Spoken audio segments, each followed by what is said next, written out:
الحمد للہ وکفی وسلام علی عبادہ الذین اصطفی اما بعد۔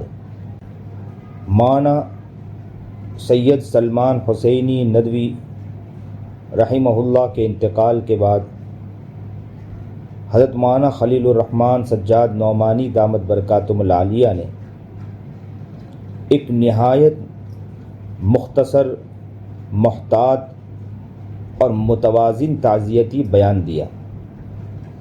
افسوس کہ اس بیان کو پورے سیاق و سباق کے ساتھ سمجھنے کے بجائے بعض حضرات نے اس پر ایسا ہنگامہ کھڑا کیا جیسے حضرت نے نعوذ باللہ صحابہ کرام رضوان اللہ علیہم اجمعین کی گستاخی کی تائید کر دی ہو یا ان افکار کو حق قرار دے دیا ہو۔ یہ طرز عمل علم دنیا کے لیے انتہائی افسوسناک ہے، کیونکہ اہل علم کا طریقہ یہ ہے کہ وہ پہلے کسی بات کو مکمل پڑھتے ہیں، دیکھتے ہیں، سنتے ہیں، پھر اس کا مفہوم متعین کرتے ہیں، اس کے بعد شرعی اصولوں کی روشنی میں اس پر گفتگو کرتے ہیں۔ لیکن عجیب حال ہے کہ یہاں پر پہلے فیصلہ سنا دیا گیا، پھر اس کے مطابق عبارت کا مطلب متعین کیا گیا۔ حضرت والا کا یہ بیان ایسا بیان تھا جس میں نہ افکار باطل کی تائید تھی، نہ صحابہ کرام رضوان اللہ علیہم اجمعین کی بے ادبی کا جواز، اور نہ کسی غلط عقیدے کی حمایت۔ اس کے باوجود بعض حضرات نے ایسا شدید رد عمل ظاہر کیا جیسے حضرت مولانا خلیل الرحمن سجاد نعمانی دامت برکاتہم العالیہ نے اہل سنت کے مسلمہ عقائد سے انحراف کر دیا۔ اور عجیب حال تو یہ ہے، بعض نے دعوت فکر اور مباحلت کی دعوت دے دی، اور بعضوں کا حال تو یہ ہے کہ بعض نے سخت زبان استعمال کی، اور بعض نے یہ تاثر دینے کی کوشش کی کہ تعزیتی بیان دینا ہی صحابہ کرام کی توہین کی حمایت ہے۔ عجیب حال ہے ہمارا۔ یہ پورا معاملہ جذبات کے بجائے علمی اصولوں کی روشنی میں ہمیں دیکھنا چاہیے۔ پہلی بنیادی غلطی، دو الگ مسائل کو ایک بنا دینا۔ اعتراض کرنے والے کی پہلی اور سب سے بڑی غلطی یہ ہے کہ انہوں نے دو مستقل مسائل کو ایک مسئلہ بنا دیا۔ پہلا مسئلہ تو یہ ہے کہ کیا مولانا سلمان حسینی ندوی رحمۃ اللہ علیہ کے بعض افکار، خصوصاً حضرت امیر معاویہ رضی اللہ عنہ کے بارے میں ان کی بعض باتیں کیا درست تھی؟ اور دوسرا مسئلہ یہ ہے کہ اگر ایک مسلمان سے سنگین علمی یا اعتقادی غلطی سرزد ہو جائے تو اس کے انتقال کے بعد اس کے لیے دعائے مغفرت کی جا سکتی یا نہیں کی جا سکتی۔ یہ دونوں الگ الگ فقہی اور اعتقادی مسائل ہیں۔ کسی ایک کے غلط ہونے سے دوسرا خود بخود طے نہیں ہو جاتا۔ حضرت مولانا خلیل الرحمن سجاد نعمانی دامت برکاتہم العالیہ نے پہلے مسئلے میں تو اختلاف کا اظہار کیا ہے، لیکن دوسرے مسئلے میں اہل سنت کے معروف اصول کے مطابق دعا کی ہے۔ اگر کوئی شخص ان دونوں کو خلط ملط کر دے تو پھر علمی گفتگو ممکن نہیں رہتی۔ اور دوسری بنیادی غلطی، پوری تقریر کو چھوڑ کر صرف چند جملے کو پکڑ لینا۔ علمی دیانت کا تقاضا تو یہ ہے کہ کسی کی پوری عبارت دیکھی جائے۔ حضرت مولانا نے واضح طور پر فرمایا، پہلی بات تو یہ فرمائی کہ ان آراء سے میں متفق نہیں، اور ایک بات یہ فرمائی کہ ان خیالات سے امت کو نقصان پہنچا، اور ایک بات یہ فرمائی کہ اللہ ان کی غلطیوں کو معاف فرمائے۔ سوال یہ ہے کہ جب ایک شخص خود غلطی کا اعتراف کر رہا ہے تو پھر اس غلطی کی تائید کا الزام کیسے لگایا جا سکتا ہے؟ عجیب ہمارا حال ہو چکا ہے کہ اعتراف کر رہا ہے شخص، پھر اس پر غلطی کی تائید کا الزام ہم لگا بھی رہے۔ اگر یہی معیار اختیار کیا جائے تو پھر ہر وہ عالم جس نے کسی گمراہ یا خطا کار مسلمان کے انتقال پر دعا کی، اس پر بھی یہی اعتراض ہونا چاہیے، لیکن اہل سنت کا منہج کبھی ایسا نہیں رہا ہے۔ اور تیسری بنیادی غلطی، فسق، بدعات اور کفر کے درمیان فرق کو نظر انداز کرنا۔ اہل سنت والجماعت کے فقہاء نے ہمیشہ اس مسئلے میں تفصیل بیان کی ہے۔ سبھی سنیں اس بات کو کہ اہل سنت والجماعت کے فقہاء نے ہمیشہ اس مسئلے میں تفصیل بیان کی ہے۔ کسی ایک صحابی رضی اللہ عنہ کی شان میں گستاخی کرنا انتہائی سنگین جرم، کبیرہ گناہ، فسق اور گمراہی ہے، اس میں کوئی اختلاف نہیں ہے۔ لیکن کیا ہر ایسی گستاخی ہر حال میں کفر ہے؟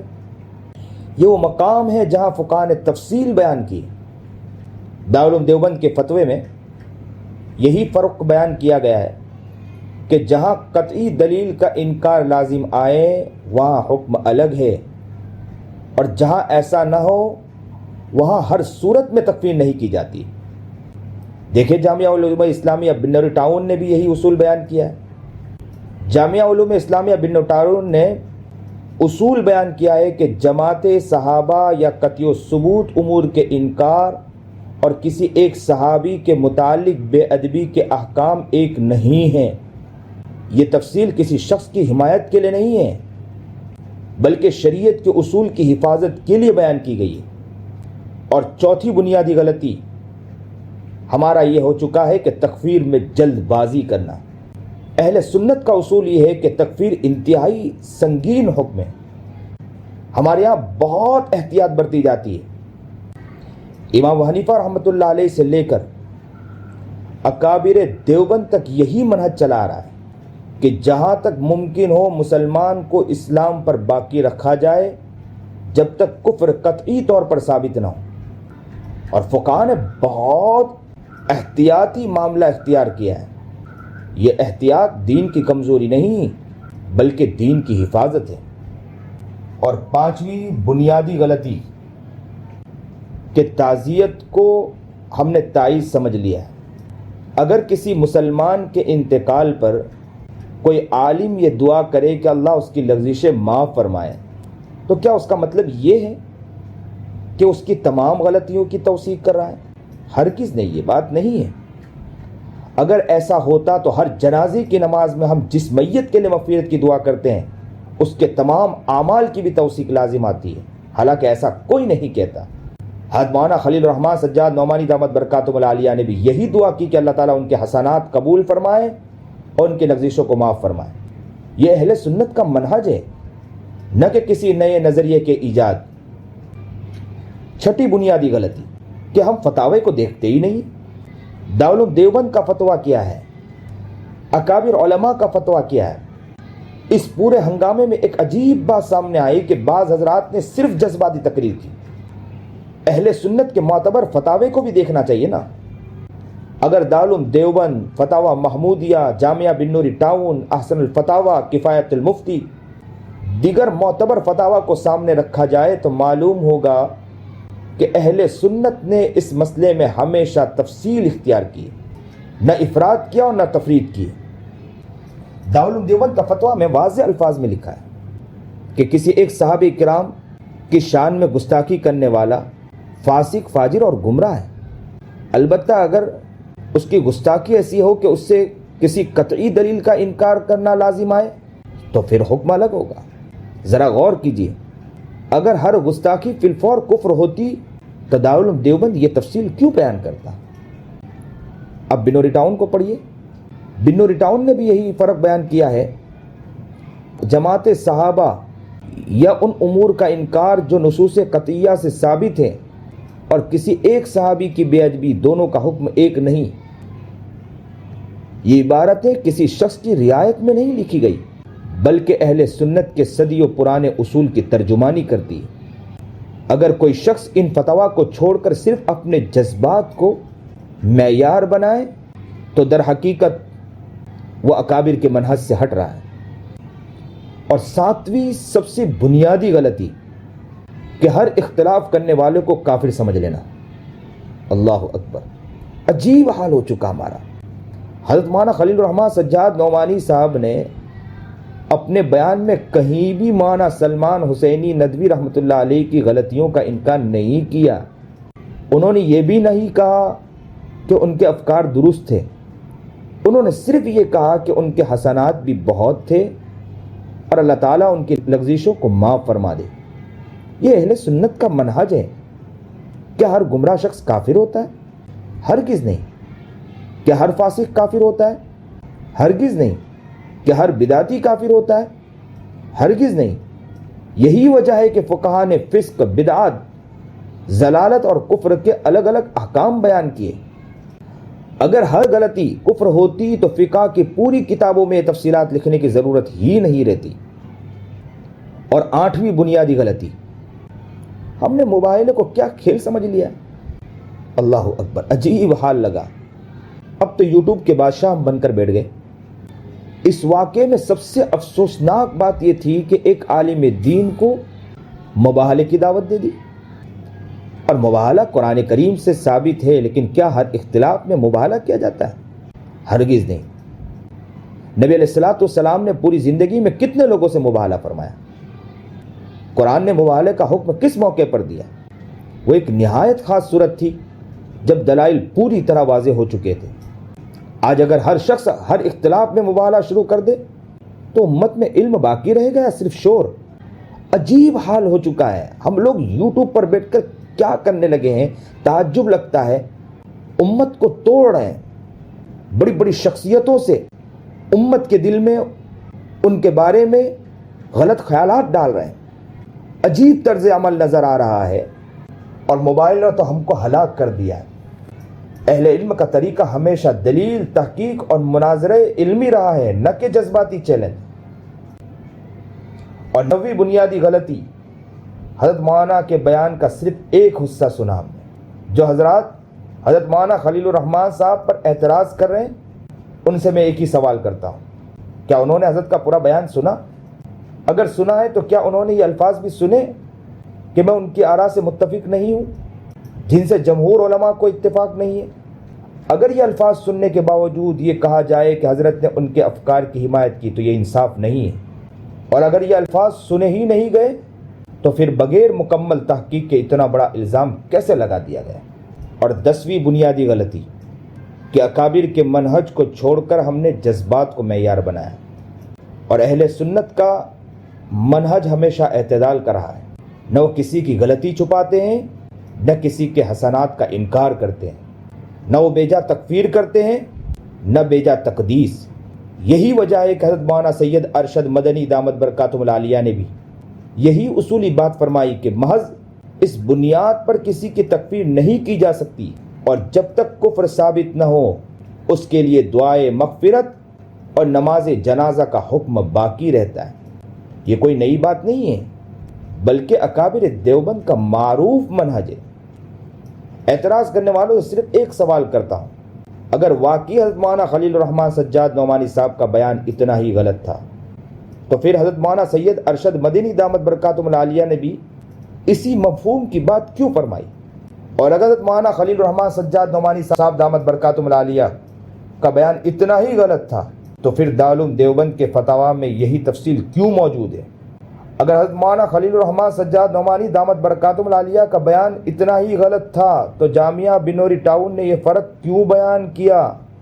فتاویٰ محمودیہ میں فسق اور کفر کے درمیان فرق کیوں کیا گیا؟ اگر ان سب کا جواب صرف جذبات سے دیا جائے گا تو علمی تحقیق کہاں باقی رہے گی؟ کفر الگ چیز ہے، لیکن ہمارا حال بن چکا ہے کہ چلتے پھرتے کافر بناتے پھرو۔ ہم پورے یقین کے ساتھ یہ اعلان کرتے ہیں اور یہ اعلان ہیں، اور اس بات کو میں پورے یقین کے ساتھ کہتا ہوں، علی الاعلان کہتا ہوں کہ ہم صحابہ کرام رضوان اللہ علیہ اجمعین کی عظمت کو اپنے ایمان کا حصہ سمجھتے ہیں۔ حضرت امیر معاویہ رضی اللہ عنہ کی شان میں ہر قسم کی بے ادبی سے برات کا اظہار کرتے ہیں۔ مولانا سلمان حسینی ندوی رحمۃ اللہ علیہ کے ان افکار سے اتفاق نہیں کرتے جن پر جمہور اہل سنت نے نقد کیا ہے، لیکن اس کے ساتھ ہم یہ بھی کہتے ہیں کہ تکفیر، دعائے مغفرت، نماز جنازہ اور تعزیت جیسے مسائل جذبات سے نہیں بلکہ قرآن، سنت، فقہ اور اکابر امت کے اصولوں سے طے ہوگی۔ اور یہی حضرت مولانا خلیل الرحمن سجاد نعمانی دامت برکاتہم العالیہ کے بیان کا خلاصہ ہے، اور یہی اہل سنت والجماعت کا صدیوں سے چلا آنے والا منہج ہے۔ لہٰذا اختلاف ضرور کیجئے، سن لیجئے، اختلاف ضرور کیجئے مگر انصاف کے ساتھ کیجئے، رد ضرور کیجئے مگر دلیل کے ساتھ کیجئے، صحابہ کرام کی محبت ضرور بیان کیجئے مگر اہل سنت کے مسلمہ اصول کو چھوڑ کر نہیں۔ یہ نہیں کہا گیا کہ صحابہ کرام رضوان اللہ تعالیٰ اجمعین کی محبت کو نہیں بیان کرنا، خوب بیان کرو، بلکہ محبت کیوں نہیں، وہ محبت ہونی چاہیے۔ صحابہ ہمارے ہیں، خوب محبت ہمیں بیان کرنی ہے صحابہ کرام رضوان اللہ تعالیٰ اجمعین کی، لیکن صحابہ کرام رضوان اللہ تعالیٰ اجمعین کی محبت بیان کرتے کرتے اہل سنت کے مسلمہ اصولوں کو چھوڑ کر، یہ غلط طریقہ ہے۔ اگر واقعی اکابر دیوبند کی پیروی مطلوب ہے تو پھر ان کے فتاوی، ان کے اصول، ان کے اعتدال کو بھی قبول کرنا ہوگا، نہ کہ صرف وہ بات جو ہمارے جذبات کے مطابق ہو۔ آخر میں یہ عاجز یہی عرض کرتا ہے کہ ہم سب کے لیے لازم ہے کہ صحابہ کرام رضوان اللہ علیہ اجمعین کی محبت اور تعظیم کو اپنے ایمان کا حصہ سمجھیں، ان کی شان میں ہر گستاخی سے برات اختیار کریں، اور اسی کے ساتھ تکفیر، تفسیق، تعزیت اور دعائے مغفرت جیسے نازک مسائل میں اکابر امت کے علمی اصولوں کی پابندی کریں، نہ کہ جذبات کو فیصلے کا معیار بنائیں۔ اختلاف میں بھی عدل، تحقیق اور دیانت باقی رہنی چاہیے۔ یہی اہل سنت کا راستہ ہے، یہی اکابر دیوبند کا منہج ہے، اور یہی امت کی خیر خواہی کا تقاضا ہے۔ اللہ تعالی ہم سب کو صحیح سمجھ عطا فرمائے اور صحیح اصول پر چلنے کی توفیق عطا فرمائے، اور صحابہ کرام رضوان اللہ تعالی اجمعین کی محبت ہمارے دلوں میں راسخ فرمائے۔ جزاک اللہ، شکریہ۔ محمد عیسیٰ بندے الہی، خادم جامعہ مدینۃ العلوم کوسمبا۔